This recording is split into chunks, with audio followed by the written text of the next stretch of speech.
Я хочу говорить сегодня на тему, которая делает всех великих людей великим. Все, что вот это качество, о чем я хочу говорить сегодня, именно она помогает человеку. Это то качество, которое имеет или обладает всех великих людей. Все великие люди обладают этим качеством. И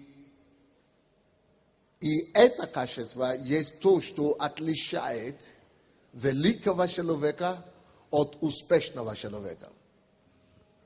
Так, я хочу проповедовать сегодня на тему от успеха, или как лучше это сказать, шаг, который отделяет от успеха до величия. Как это один шаг. Вот. От успеха до величия вот один шаг. Или так и сказать, а?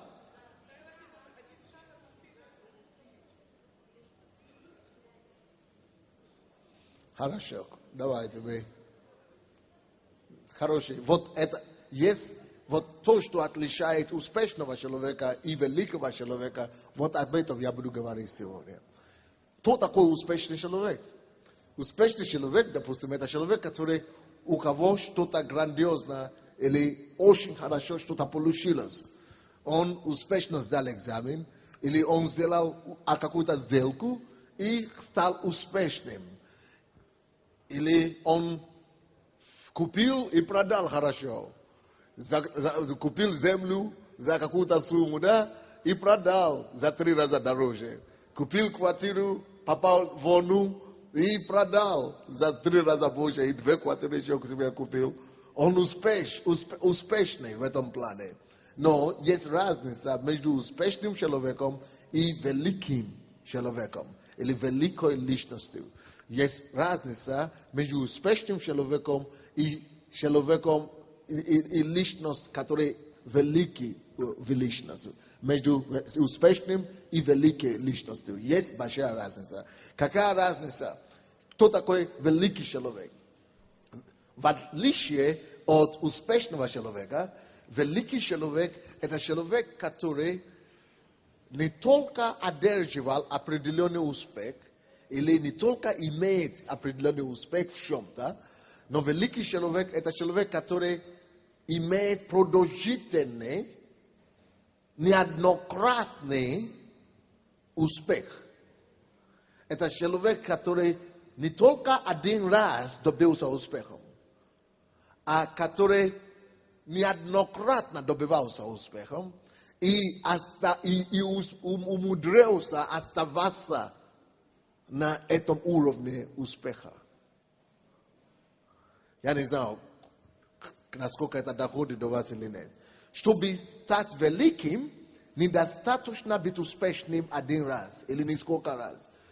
Великий человек – это человек, который множество раз добивался успехом и смог сохранить этот успех.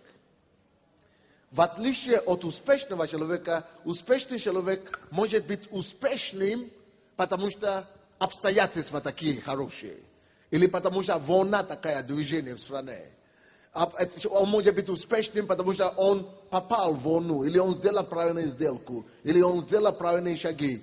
Но если изменятся обстоятельства, допустим, да? Или если атаки придут, или если нашествия придут, или если неприятности придут, или давление придут, он может терять все то, что он заработал.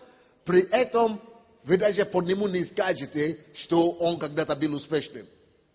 Он не в состоянии удержать этот успех или повторить этот успех нисколько и бесконечный раз. Еще раз, давайте тогда я более практически приведу вам пример. Допустим, почему именно нужно эти проповеди читать в церкви? И почему я целые 2 года читал эти лекции о финансах в церкви?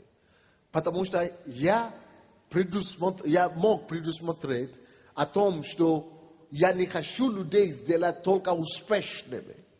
Но я хотел прежде всего сделать людей великими.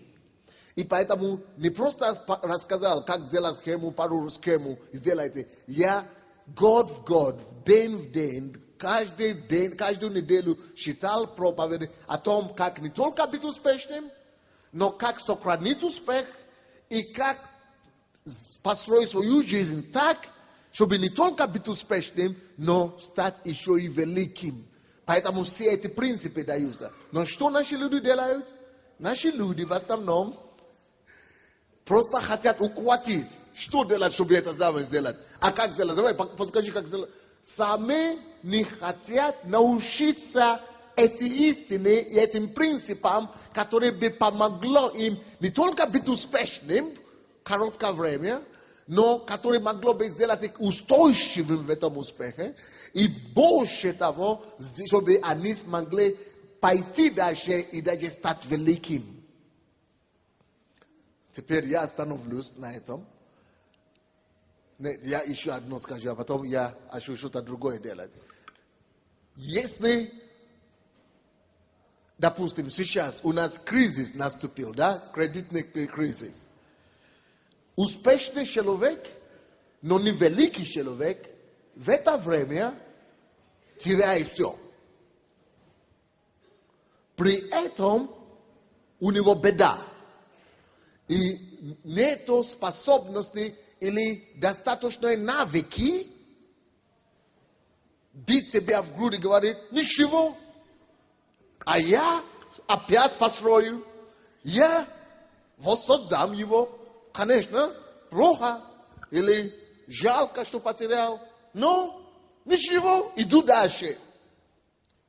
Успешный человек хватается за голову и расстраивается, и уже не имеет уверенность, тем более надежду в том, что он опять станет. Потому что он не знает. Он зависим от обстоятельств. Но великий человек говорит, сам добился этот успех своими знаниями, способностями, заработал или поднялся или состоялся. Теперь ситуация произошла, потерял этими же способностями, этими же знаниями, с этим же Богом. Ерунда. Я еще раз подниму и воссоздам это еще раз. И если еще раз упаду, я еще раз его создам, потому что Бог со мной, у меня знание, энергия, возможность, я найду выход. Потому что он уже неоднократно добивался успех в чем-то, или по жизни, или в разных вещах, и он не боится заново и заново воссоздавать успех. Теперь я больше не буду продолжать об этом говорить. Я хочу теперь к вам обратиться и спросить у вас, что вы поняли. Какая же разница между успешным человеком и великим человеком? Но я буду об этом еще проповедовать. Но вот с этим моим введением или вход, что вы поняли? Какая разница между успешным и великим человеком? Кто скажет? Кто хочет рассказать? Или примерами какими-то скажете? Подойдите сюда. Микрофон второй есть? Так. Что вы поняли? Как вы поняли?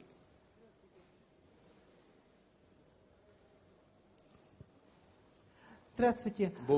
Пожалуйста, вы читали книги Питер Дэниелс. Вот я вас сейчас напомню, и вы все поймете. Он 4 раза падал. Банкротство. И входил в банкротство. Но потом он все выплачивал. Будучи миллионером,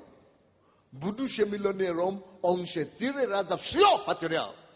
И кто не читал книгу Питера Дэниелса на краю, живя на краю, или как это называется? Жизнь на краю, возьмите. И если кто никогда ничего не терял, и никогда не имел возможность заново воссоздать все, тот никогда не может стать великим. Именно его величие заключается в том, что теряя неоднократно, испытан в этом деле, прошел испытание, выпробование, и сдал экзамен, и воссоздавал, причем не один раз, не два раза. Он, будучи миллионером, один раз потерял все. Потом создал и стал миллионером еще раз, мультимиллионером, и потерял все при этом. И не сдался, и не депрессии, и не запил. И третий раз воссоздавал все, и миллиона больше заработал, и потерял еще все. И четвертый раз стал, и воссоздавал все заново. И что потом? Потом он уже мог весь мир учить, как достигать успеха. Спасибо, потому что он великий человек. Я скажу еще одну минуточку. Его жена даже ему сказала: да брось уже все и служи у другого человека. Но он поднялся последний, пятый раз. Жена говорит: иди, не пытайся строить бизнес, тебе не дано. Просто иди работай, работником, или просто на работе у кого-то нанимайся. А он говорит, что нет, состаюсь, и так далее, и так далее. Почему Иов великий человек? Почему Авраам великий человек? Почему Моисей великий человек? Это не только в бизнесе, дорогой. Это во всем.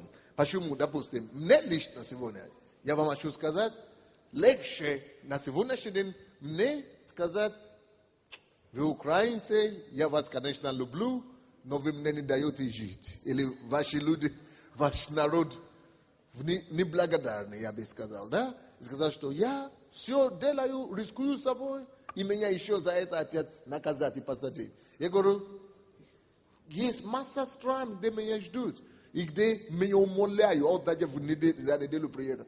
То есть легче всего уйти. И постоянно я получал такие письма на самом деле. Пастор Сандей, зачем вам эта Украина? Бросьте это все. Но вы уже, даже наши члены церкви здесь говорят, вы уже все сделали, вы уже нас научили, мы уже все поняли, нас уже не убьют точно, нас уже не выгонят с нашей земли. Но, пастор, живите себе, чтобы вам не проходить эти все неприятности. Да, это самый идеальный выход. Даже если я захочу сейчас уехать, я говорю, я не уеду, пока я не одержу очередную победу. Потому что очередная победа, она тебя учит очередные уроки. И очередная победа, она тебя поднимает на очередной уровень. То есть это очередные откровения, очередные знания, очередные достижения, очередные вершины. Вы понимаете меня или нет? Так, что, как ты понял то, что мы объяснили, какой шаг этот между успешным и великим? Хочу, по-простому скажу, великого человека нельзя сбить с ног, это первое. И во-вторых, нельзя у него украсть... я не согласен. Я думаю, что великого человека еще как можно сбить с ног. Но он падает и встает аж семижды даже. Я имею в виду не физически, а внутри человека, каждый из нас. Но то же самое. Многие из них разочаруются, а потом, считай даже Иова, да? Он сколько раз там, хотя он не проклинал Господа, но он на грани был. Или считай Давида. Тоже великий человек. То проклинает, то врагов, то друзей, то... Но все равно потом восстанавливается. То есть разные бывают у великих людей, но суть в том, что они все равно всегда стоят. И второе, это у него нельзя украсть его цель. Это великий человек, который он ставит цель, и он ее достигает. А успешный человек, он как бы склонен ее терять. Почему? Потому что успешный человек, он может, как пастор сказал правильно, что он сегодня успешный, завтра, если этот успех закончится, все, он скажет, что это значит не мое, знаете как. А великие люди, они всегда идут к этой цели, несмотря трудности, испытания, которые становятся перед их путем, они все равно их достигают, они борются с трудностями. Успешные не сдаются, да. Успешные люди могут не бороться. Или может побороться, в принципе, не получится. Вы поймите, что когда мы говорим об успешных людей, это не значит, что это слабые люди, или это какие-то хуже люди. Поймите, что в этой жизни успешных людей очень редко найти. Очень мало успешных людей. Потому что они сами жили хорошие, они сами сильные люди. Чтобы вообще достичь успеха в любом деле, ты уже должен быть чемпион. Но, несмотря на то, что успешные люди, они сильные, они крепкие люди, но есть что-то, кто выше успешного человека. Это великий человек. Вот почему редчайший, это очень редко великого найти. Чаще всего можно найти успешный. Но великого очень тяжело. Поэтому мы сейчас говорим о редчайшей заслуге людей, которые к этому надо идти. Поэтому молодого человека великого очень тяжело найти. Великого молодого человека. Потому что почему он еще не велик, хотя он успешный, и не сколько раз успешен, потому что история ждет, как он выстоит и как он перенесет те жизненные трудности и испытания, которые еще ему предстоят. Поэтому, если вы посмотрите в истории, в жизни, вы увидите, что великих называют только людей, которые уже подходят к концу их жизни. Или люди, которые уже зрели, или чаще всего после смерти. Потому что тогда уже известно, выстоял ли он, победил ли он неоднократно до конца. То есть, одерживал ли он успех, был ли он успешным во много раз. Почему очень тяжело найти таких людей? А потому что нелегко. Достаточно даже один раз в чем-то быть успешным. Это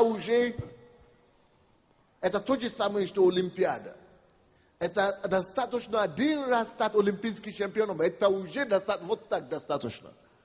Но стать олимпийским чемпионом 5 раз, 5-кратный или 7-кратный делает тебя великим. Но даже сейчас, да, на прошлой Олимпиаде, один молодой человек, 24 года, Фелпс его зовут, он по плаванию завоевал 7 олимпийских наград. То есть никогда это не было в истории, в одном Олимпиаде. На одном Олимпиаде. Он великий человек. Но даже его не называют великим. Ты знаешь почему? Потому что ему еще 24 года. Хотя он вроде бы великий в плавании, да? 7. Он сделал то, что никто еще не сделал. Он вошел в историю. Но вот на дне я читал в интернете и по телевизору смотрел, что этот парень, после того, как он завоевал эти все медали и получил все аплодисменты и всякое признание, он сейчас нет Олимпиады, только что закончил летом. Он упал в депрессию. И сейчас начал наркотики, да, нюхать. Он начал гашиш, да, он начал искать выход из своей депрессии и начал курить гашиш, наркотики принимать, ищет радость, ищет. Почему он еще не стал успешным? No, он успешный, но не великим. Потому что, чтобы стать великим, это значит, что надо еще надо еще успеть сдать экзамен величия. Надо, как это сказать, испытание бедности все могут, да? Испытание, то есть обыкновенной жизни все могут сдать. Но испытание славы, вот он попал во славу, но этот экзамен еще не сдал. И поэтому его еще нельзя назвать великим, потому что никому еще не известно, как он сдаст испытание славы. Вот это как, допустим, я люблю бокс, да? Это мой, способ отойти чуть-чуть порой. Когда я смотрю бокс, люблю смотреть. Короче, и на дне я зашел в интернете, где там за бокс говорят. И там пишут 10 лучших тяжеловесов за все времен. Извините, если вы не понимаете, о чем речь, ничего, вы потом догадаете. То есть, это для тех, которые понимают.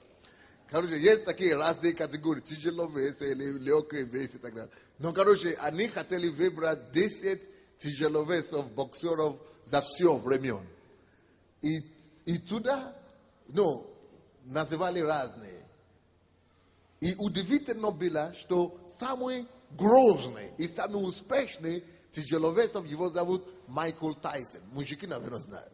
Ну, мужчины, наверное, знают. Майкл Тайсон или молодежь знает.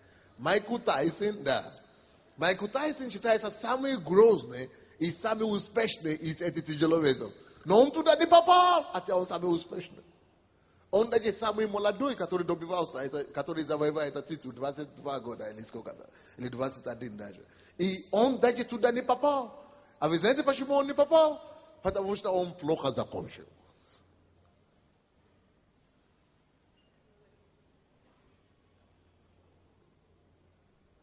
И Кличко наши, ни один из них не попал. Вы знаете, почему не попали? Еще неизвестно, как закончится. То есть вы видите теперь разницу между успешными и великими. Дальше. Еще одну скажу. И еще одно хочу сказать, это те люди, которые кидают жизни вызов. И я приведу такой пример. Это кто те люди? А? Кто? Успешные или великие? Великие люди. И я приведу даже такой пример, исторический фильм «Ахиллес», да? Ну, тоже исторический персонаж. И мне так запало очень сильно, когда он должен был драться идти с большим очень мужиком. И прибежал к нему малолетка и говорит, он такой огромный, я бы с ним не дрался. И он залазит на коня и говорит, поэтому о тебе никто не будет знать. И второй случай у этого Ахиллеса был, когда он пришел, и мать ему говорит, если ты пойдешь на эту войну, ты умрешь, но тебе останется история. Если ты не пойдешь, тебе жена родит ребенка, там туда-сюда, и все будет нормально, но о тебе никто не будет знать. И он пошел на эту войну. То есть он кинул вызов и стал известен, и вошел в историю. И стал великим. Да, и стал великим. Да, вот это уже удачный пример. Добрый вечер. Я понимаю, что великие люди – это те люди, которые люди видения. Вот, например, один из таких людей – это Авраам Линкольн. Да, если прочитать его историю, биографию, много раз он проигрывал выборы. У меня есть книга об этом. Кто ты в истории? Кто еще не читал мою книгу? Кто ты в истории? Напишите себе, возьмите эту книгу. Его история, я как раз об этом пишу в моей книге. Кто ты в истории?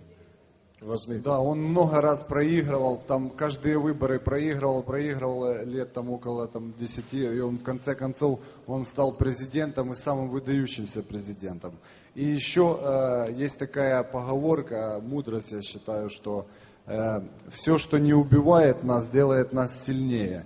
Вот это вот как бы мой девиз. Я считаю, что те люди, которые не опускают руки в трудные ситуации, любой ситуации, те люди и добиваются, и становятся великими людьми.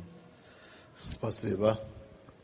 А я считаю, отличие такое, что успешный человек, знаете, от обстоятельств повезло. Но великий человек – это тот, которому нелегко давались победы, да, тот,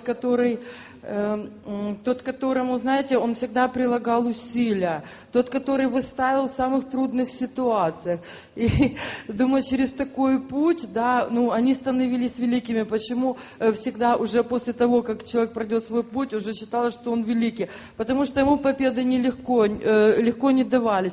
И великие люди, наверное, никогда не опускают руки. Это они, по жизни, наверное, борцы. Они никогда не мирятся с той ситуацией, которая возникает перед ними. Они все время, должны... Я уже говорил об этом, что все разное бывает. Иногда действительно опускаются руки. То я вам говорю из-за Иова, из-за Давида. Но просто о том, что они, падая, не остаются лежащие. Они встают и дальше идут. Спасибо. Борются. Да, пока мы говорим, давайте возьмем... Это уже на строительство или вообще? Первое. Господь, благослови это пожертвование во имя Иисуса Христа. Аминь. Ну что, вы понимаете, о чем речь, да? Слушай, что-то я вижу, что больше людей начали приходить сегодня. Это вы поняли, что пастор Сандей уже никуда ему не ехать. Поэтому он на месте. И поэтому народ уже приходит по четвергам, да? И по воскресенье теперь я на месте, поэтому...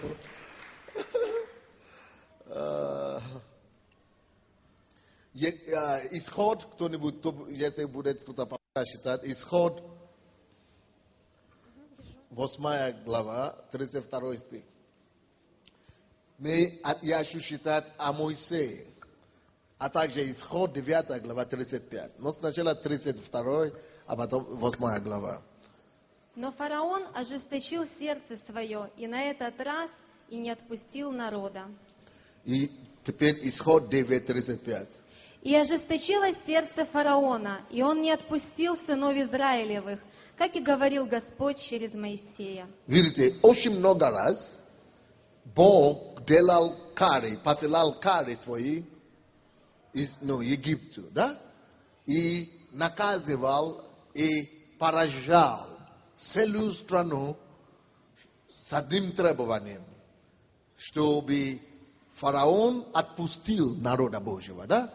Чтобы ему послужили на горе. Но Бог при этом предупреждает Моисея и говорит: хотя ты сделаешь все эти чудеса, от которого любой дурак бы уже понял. Но вот этот дурак, фараон, не поймет, даже после всех твоих чудес. И он все равно не отпустит народа. И были страшные дела делались. Но все равно Бог ожесточил. Бог сделал. Бог ожесточил сердце фараона. А потом где-то в другом месте написано причина, почему Бог ожесточил сердце фараона. Бог ожесточил сердце фараона, кто знает почему? Чтобы явить его славу еще больше. О чем речь идет? Тем жестче становилось сердце фараона. Тем противнее противник становится. Тем жестоким проблемой становилось. Тем нерешимо и неразрешимо, но тем труднее обстоятельства становятся, чтобы вы запомнили, это закон. Тем труднее обстоятельства становятся, тем сложнее оно заходит в ситуацию, тем нерешимое, тем позорнее, тем безнадежнее становятся обстоятельства, тем ярче светит слава Божия.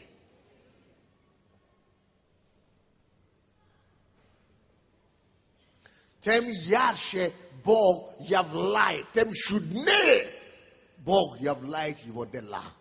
Поэтому Бог допустил ожесточение сердца фараона.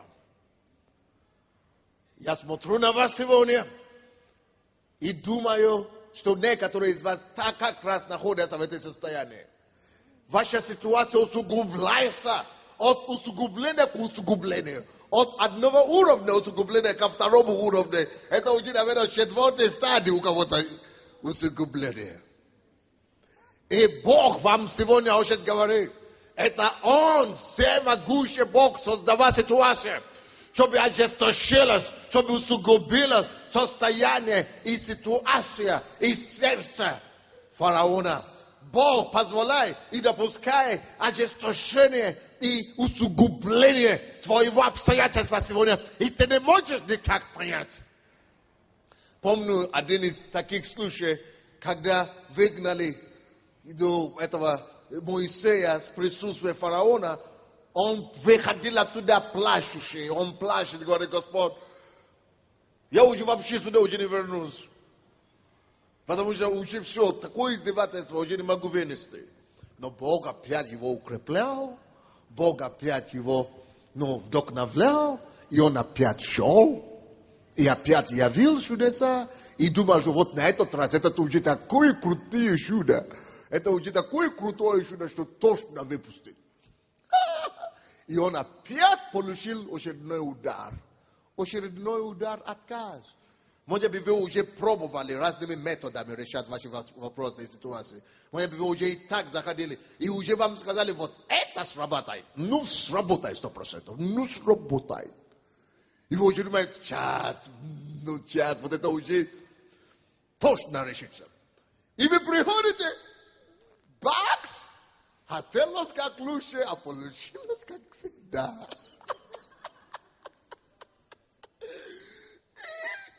опять очередной нет, очередной провал, очередное разочарование. Что делать? Расстроен. Хочется про кого-то проклинать или кого-то послать подальше, но ты вдруг вспоминаешь, я христианин, вроде бы я верующий, ну ты иди себе в руках. Но все равно от этого не легче.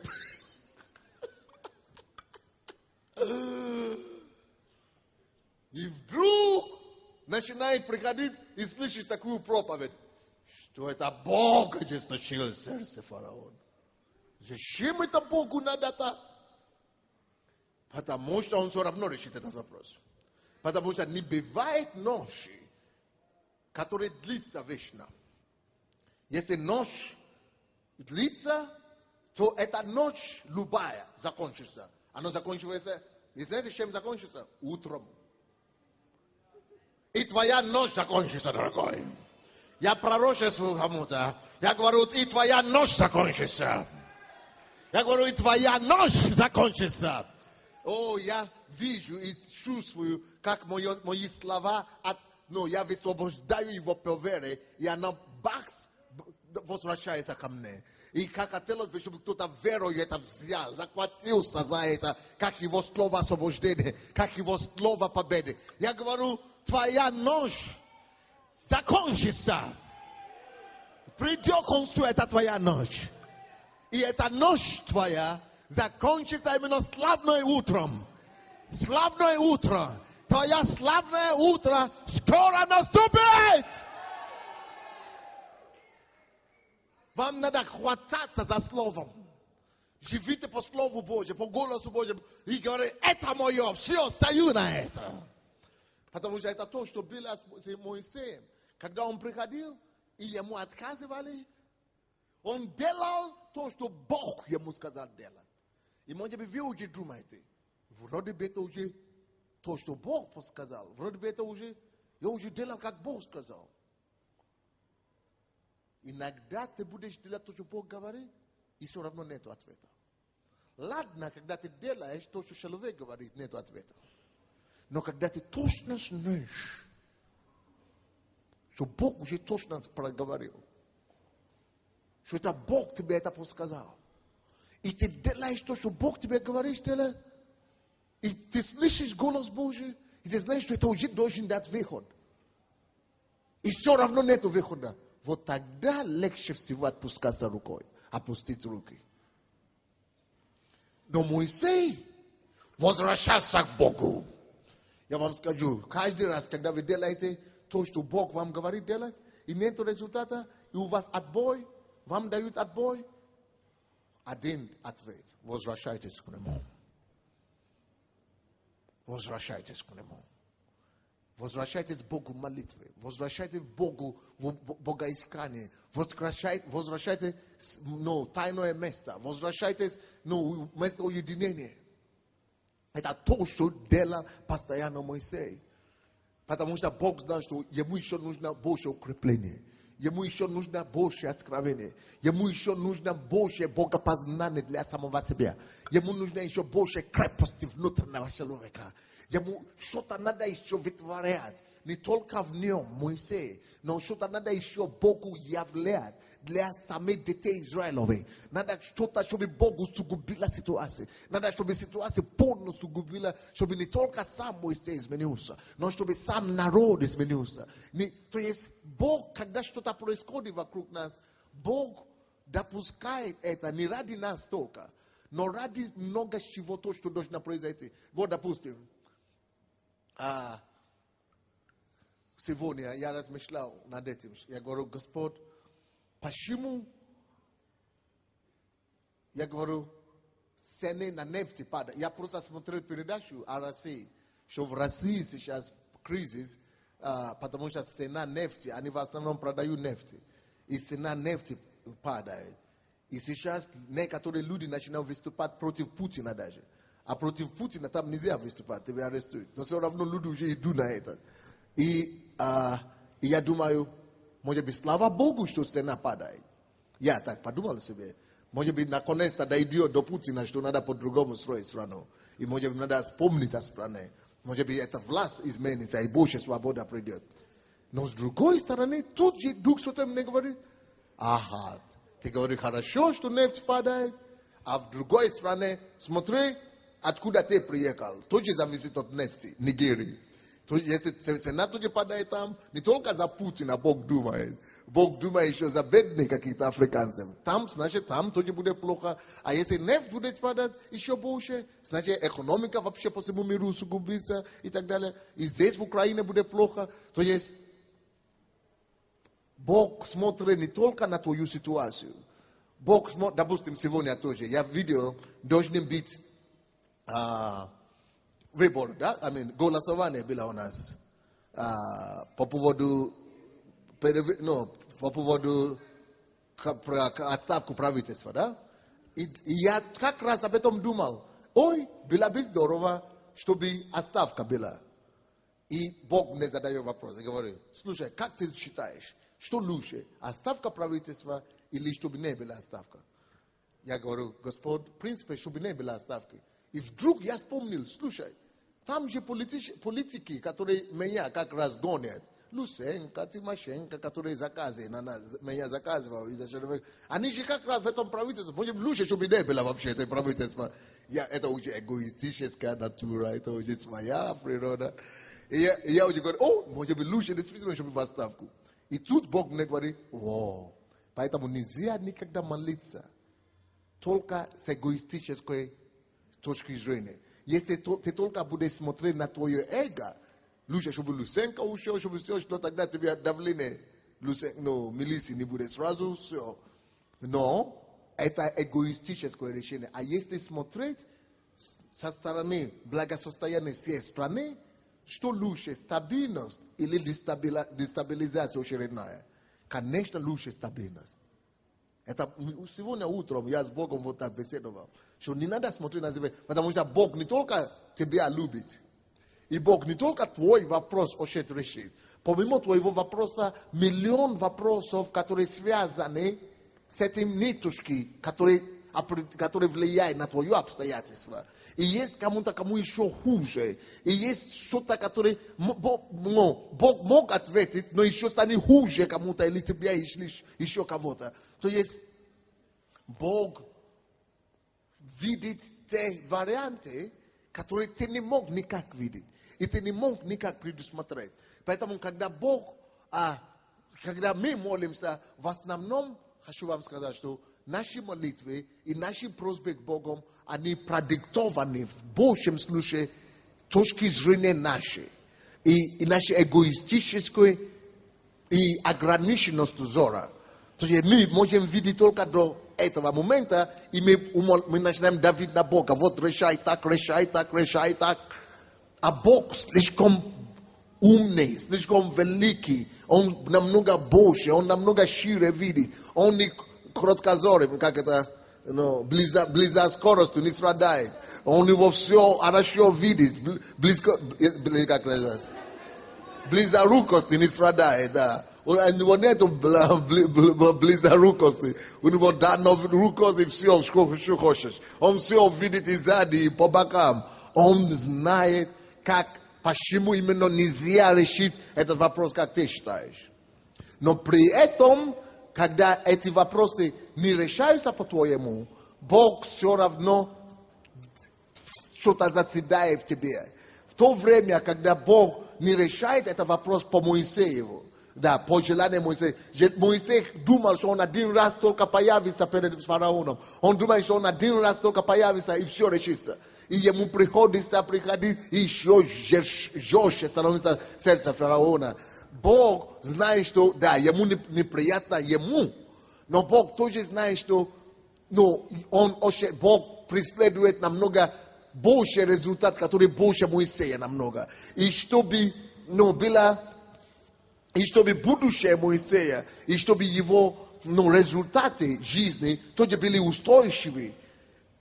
Нужно именно, чтобы пока он перетерпел эти отказы, нужно было, чтобы он перетерпел эти все неудачи. Эти неудачи ему нужны, потому что Бог хотел из него сделать из успешного великого человека. Бог хотел его выстроить и построить, и сделать мощным внутри, и сделать его сильным, чтобы он был способен потом справляться с теми вызовами, с которыми он столкнулся в пустыне. Чтобы он потом был в состоянии справиться с самим народом, которого он хочет освободить. То есть у Бога столько точки зрения, столько вариантов на видение одной и той же самой ситуации, что нам даже в голову не приходит. Но главное, что мы хотим, главное то, что Бог хочет, чтобы мы поняли сегодня, это то, что если мы хотим с вами стать не только успешным, разовая звезда, то есть вышла и засиялись, и утухли. Но если мы хотим постоянно вести как звезда и сиять постоянно, нам нужно привыкать к состоянию, когда не по-нашему выходит, когда не получается по-нашему. И когда мы не сдаемся при этом, но при этом мы стоим и начинаем заново пробовать, и заново пробовать, и заново пробовать. Вот эти все попытки, эти все способности вставать неоднократно, и способность созидать и начинать заново, и способность вот это все с нуля начинать, и созидать очередной успех, и очередной успех, и очередной успех, делает и строит в нас качество величия и великого человека. Понятно то, что я стараюсь говорить? Суть того, что я стараюсь говорить, это то, что нам нельзя сдаваться перед поражениями и неудачами. Never give up in the face of failure. Нельзя сдаваться в лица или перед глазами неудачи и поражения. Неоднократные неудачи и неоднократные поражения. Нельзя нам сдаваться. Мы раньше все знаем эти все слова. Мы слышали эти все слова. Но когда ты проходишь через эти все ситуации, тогда вот оно совсем по-другому звучит.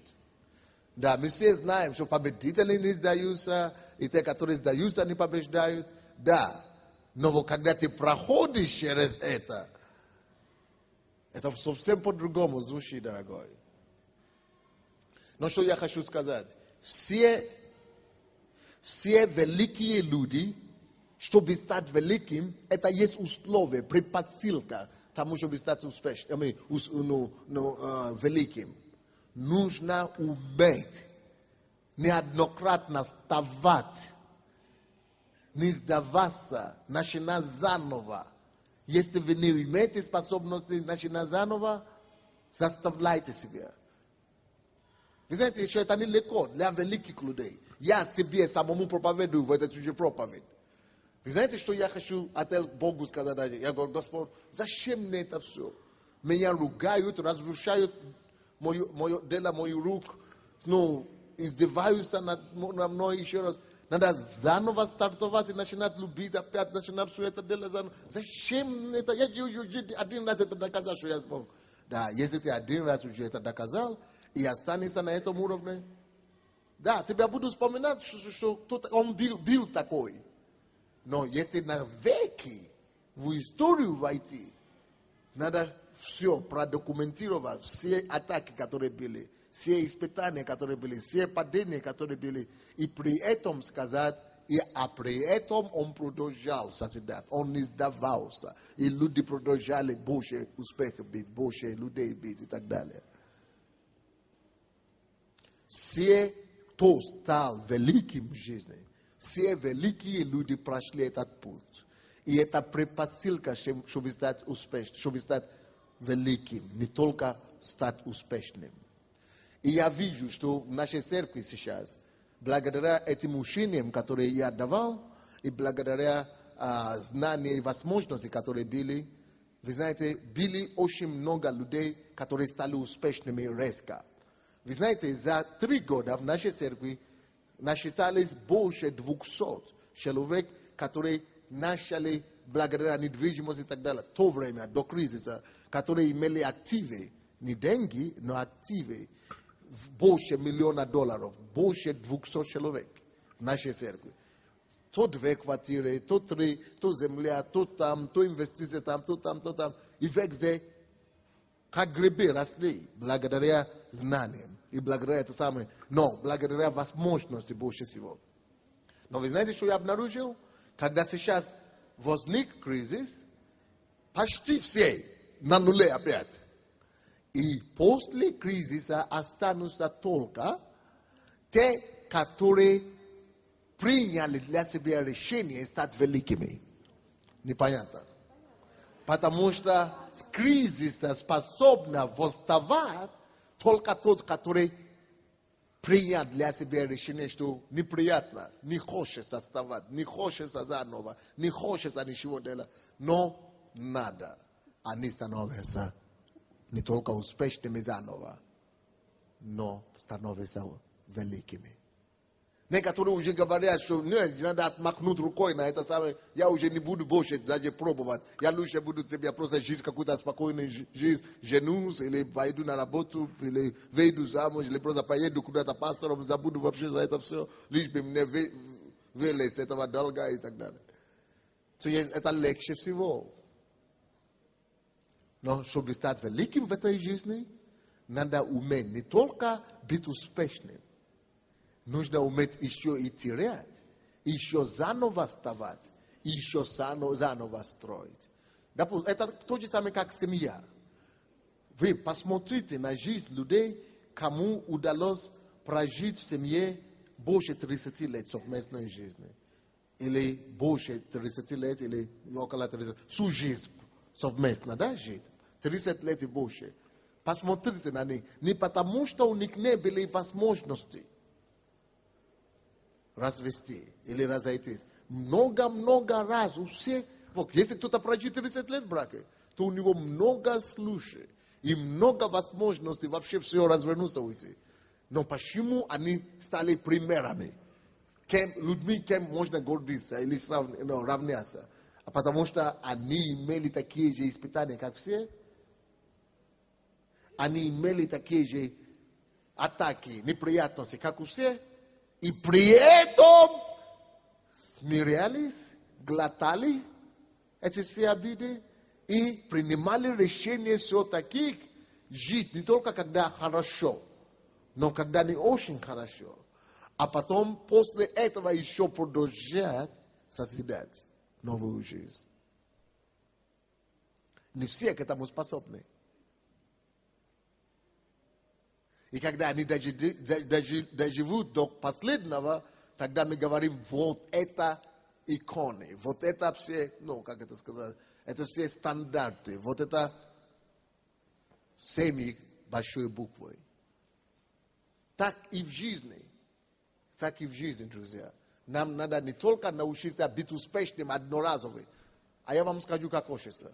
Хочется просто один раз достичь одного успеха, и на всю жизнь на этом расслабиться, о, Господи, я уже все, заработали все, теперь буду только жить и ездить. Так хочется не только у простых людей такое желание, даже у великих тоже такое желание, но они побеждают себя. Вы думаете, что это у меня нет?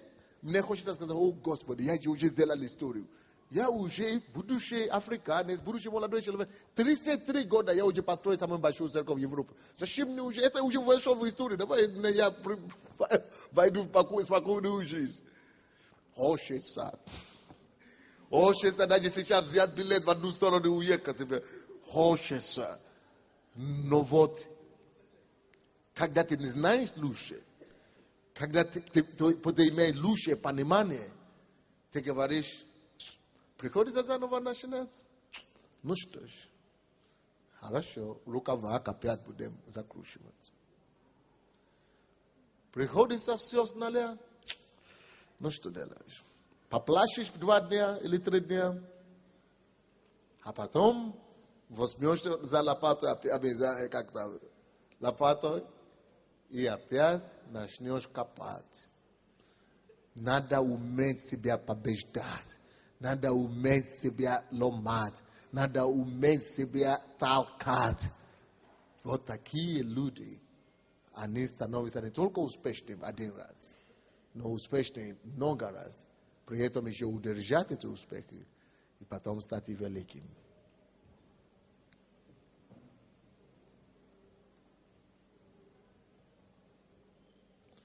Все успешные люди переживают испытания, давление, искушение. Но они падают, может быть, или они стоят, но они встают и еще дальше идут. Авраам, посмотрите жизнь Авраама. Что не были трудности, были такие, что он бросался даже уйти в Египет. Но потом пришел в себе и говорит, нет, все-таки. Я вам скажу, вся христианская жизнь наша, Царство Божье наследует только победы. Как там написано? Откровение, 3 глава. Побеждающий наследует все. Никуда не денется. Кто уже ходит с Богом больше 10 лет? Разные моменты бывают, правда или нет?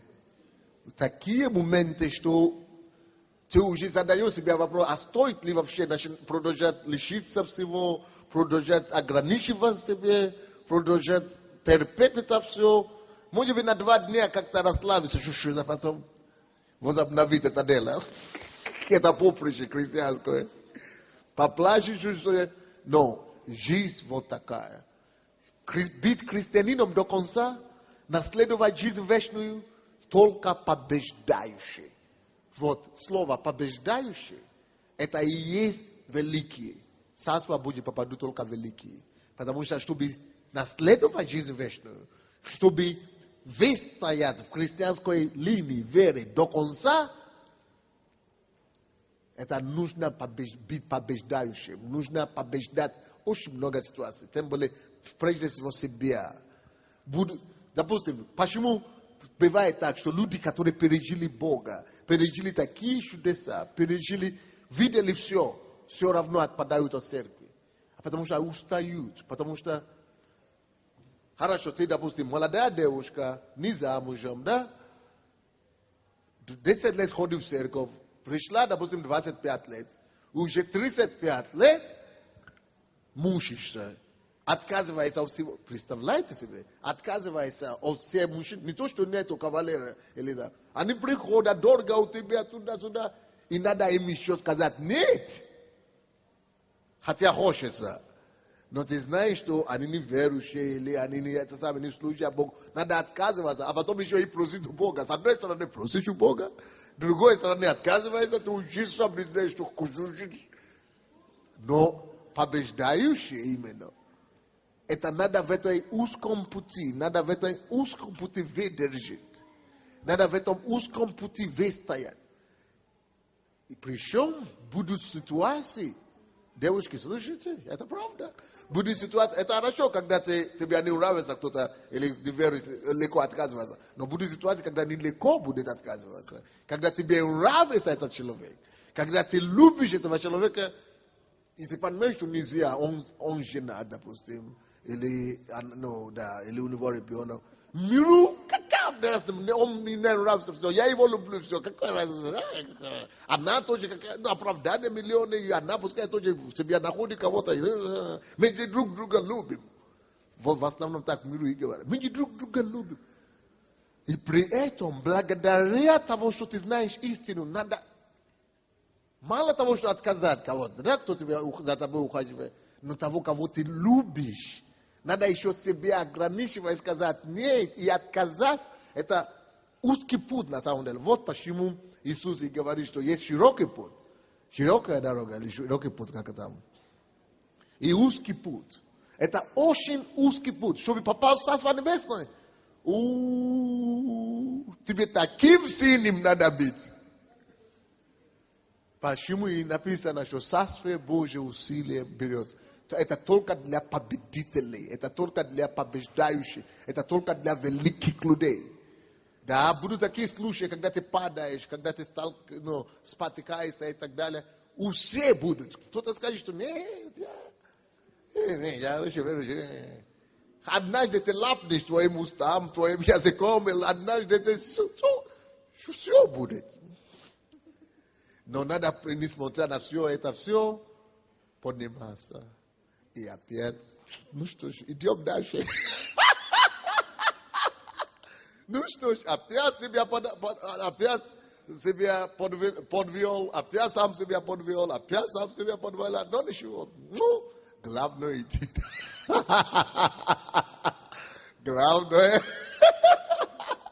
Главное продолжай побеждать. И ты думаешь, наверное, что все, это уже последний раз. Это ты так думаешь. Это долгая дорога, дорогой. Это ты думаешь, что это последний раз. Дай Бог, чтобы это было сотни последний раз еще. Не то, что предпоследний. Дай Бог, чтобы это было еще сотни последний. Порой это не то, что не десятки последние. Это еще у тебя будут такие случаи. Ого, Бог знает сколько еще раз. Поэтому надо привыкнуть побеждать. Надо настраивать себя именно очередное.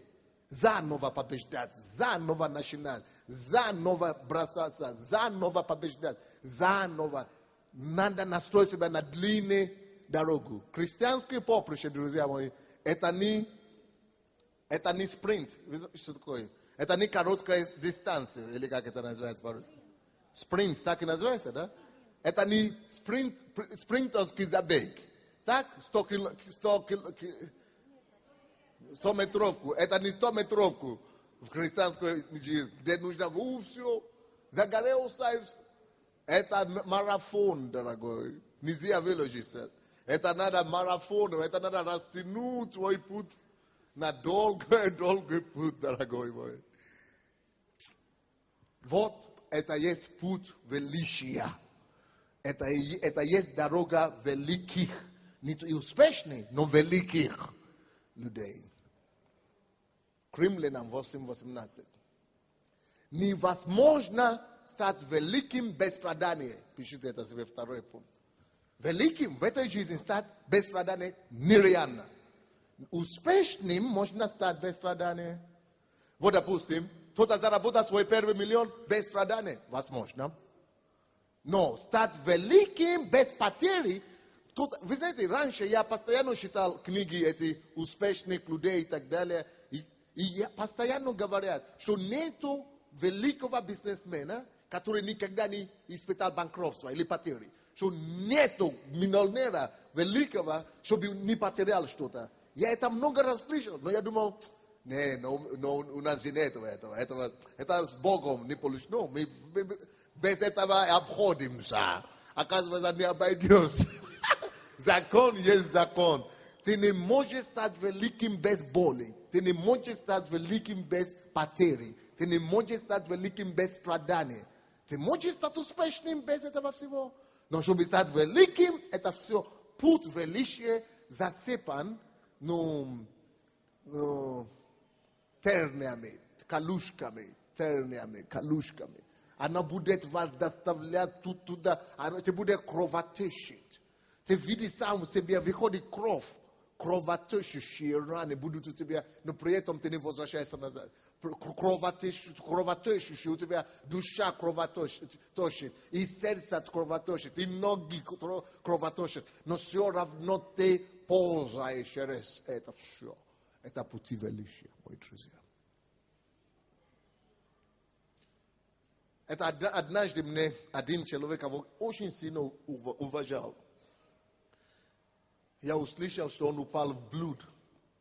Муж Божий, если я назову его, все знают. Я думал, Боже, как такой человек может упасть? И я потом с ним встретился. И он мне говорит, пастор Сандей, ты молодой. Он говорит, главное в этом поприще не упасть, а вставать. Я думал, и он говорит, слушай, это еще большая дистанция впереди ждет. Он говорит, нету генерала. Если это генерал армии, настоящий, не тот кабинетский генерал, а генерал по-настоящему, без ран, без своих ран. У каждого настоящего полевого генерала множество повреждений. И раны. Но на то и он и генерал. Потому что лежит в больнице, вылечивал одну рану и тут же одевает форму. И опять возвращается на фронт. Если это передовой генерал, если это передовик, у него будет много на то, у него и звезды. Звезды. Звезды его не только свидетельствуют о его великих достижениях, а о его множестве ран также. Вот что такое христианская жизнь. И это есть путь величия. Смотрите на жизнь Авраама. Разве у него не было разные повреждения? Смотрите на жизнь Иосифа. Ой, его путь сосыпан с разными повреждениями, разными терниями. Иосифа, Моисея, Давида, Соломона, Павла. Но они стали великими, потому что они не надеялись обойти жизнь без этих всех моментов. Они не надеялись обмануть жизнь. Они не надеялись, что они смогут всю эту жизнь пройти и прожить без этих всех неприятных моментов. Они ждали их, они принимали их с объятием, они потом шли дальше, опять сталкивались с этими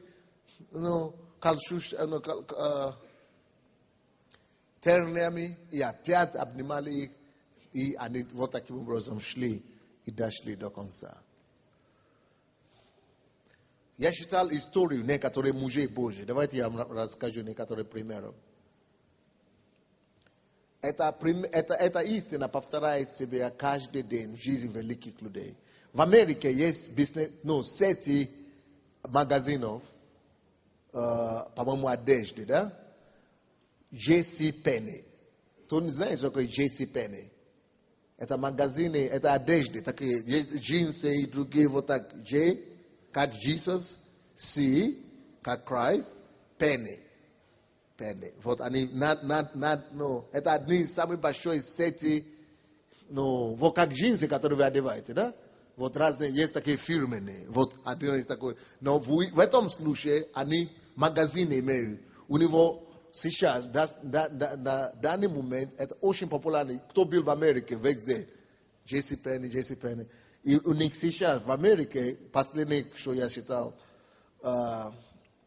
есть магазины золотых правил, называется, Golden Rule Stores. Я не знаю сколько. Может быть, 5000 сеть магазинов таких, которые у них есть. Больше несколько миллиард долларов оборотов каждый год у них есть. Чистыми. Но какая его история? Давайте я вам расскажу историю этого человека. Он был верующим. Так? Когда он заработал свой первый миллион, это в 60-50-х годах. Это было очень тяжело. Но, когда он был на вершине успеха, у него в это время уже было 1400 эксклюзивных магазинов, как это бутик. Да? Знаете, что такое бутик, да? Вот такие бутиков, то есть такие эксклюзивные магазины, 1400 филиалов. Если у тебя 400 даже филиалов любого магазина, ты уже вот так успешен. Но когда у тебя по стране 1400, это то же самое, что какой, фуршет. Вы знаете фуршет здесь, да?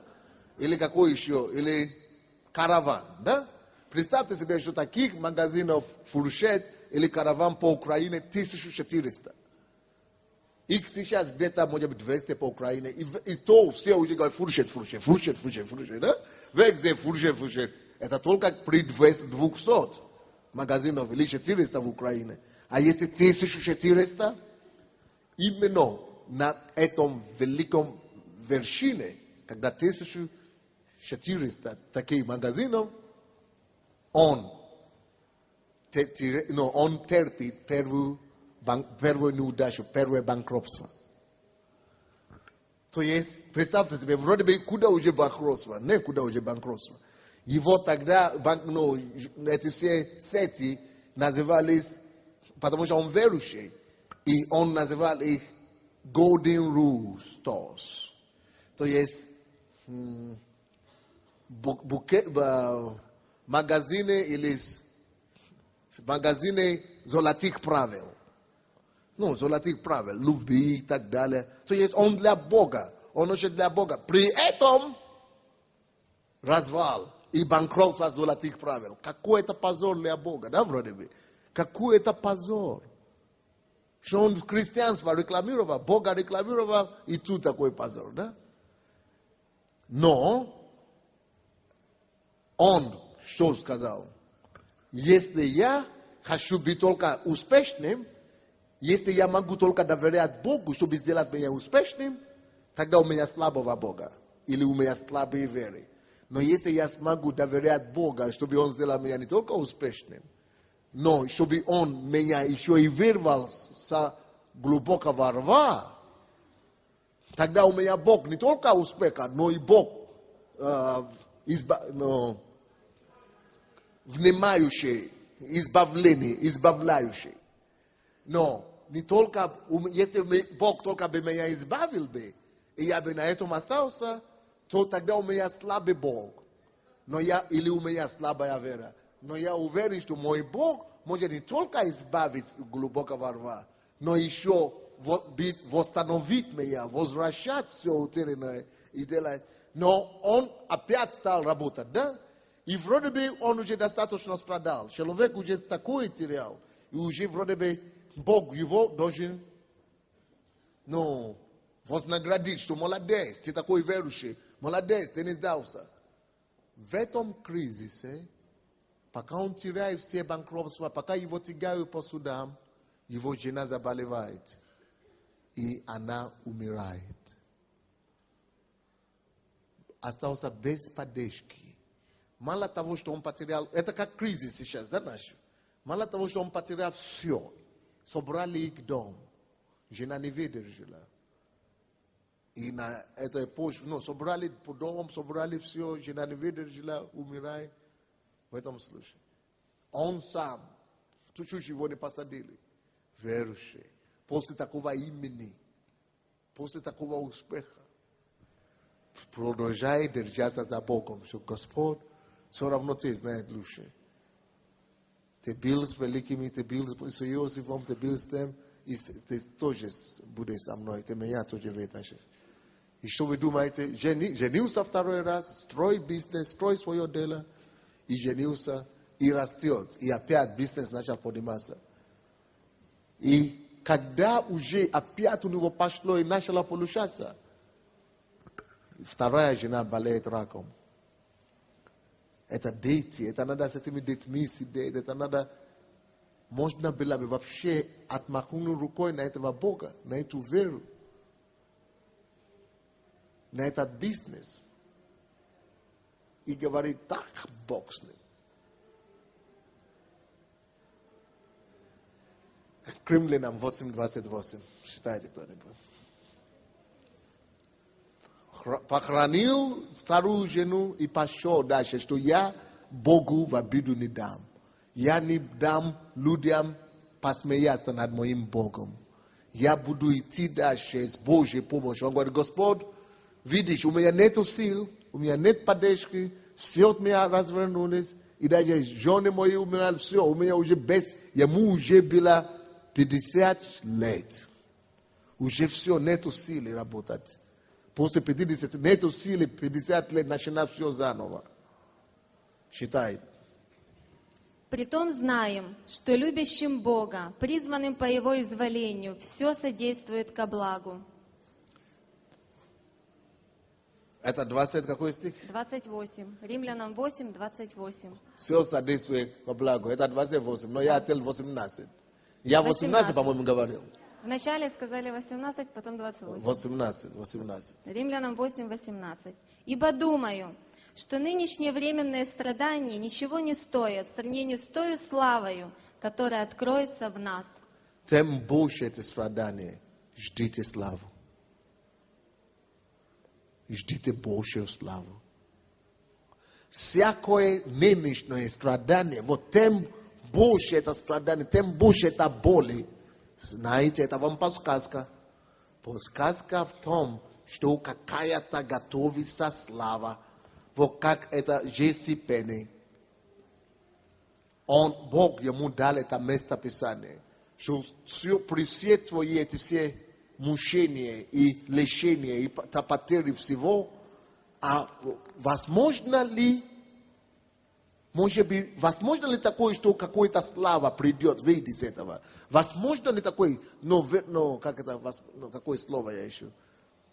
Можно ли так допустить, что действительно Бог с этого хочет привести себе какую-то славу? И в 56 лет, 52 года, он заново начинает. Уже без жен, без это самое, дети ушли от него, все отвернулись от него. А он говорит: Господь, я уже никто, я уже ничего не могу. Но если ты чего-то можешь использовать, Господь, вот я иду вперед, а ты поспешишь мне. Ты веди мне на путь. Я не могу сам. И начинает пахать, работать и трудиться. 56 лет. Он построил уже самую большую компанию в стране. Годовым оборотом больше $1 миллиарда. Но он уже начинал эти все опять большее количество бутиков, эти все магазинов. И уже называется Джесси Пенни, его имя. Уже поставил свое имя. И его имя уже вошло в историю. Он уже давно умер, но везде. Это уже бренд. Бог хотел увековечить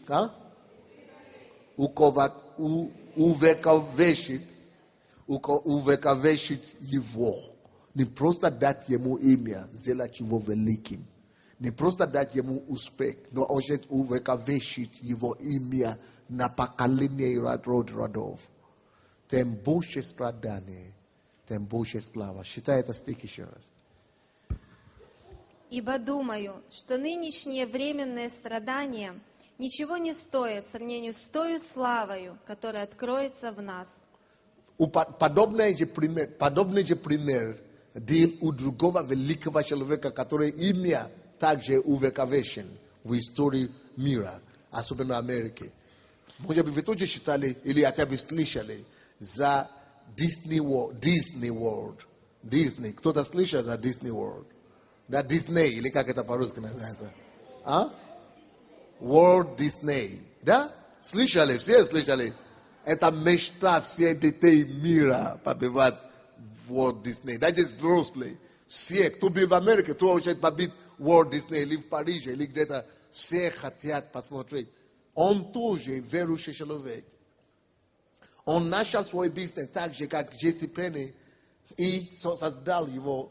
И вдруг это сначала называлось Микки. Вы знаете, это он начал Disney World и Микки Маус. Кто-то слышал тоже Микки Маус. Вот это все его дело.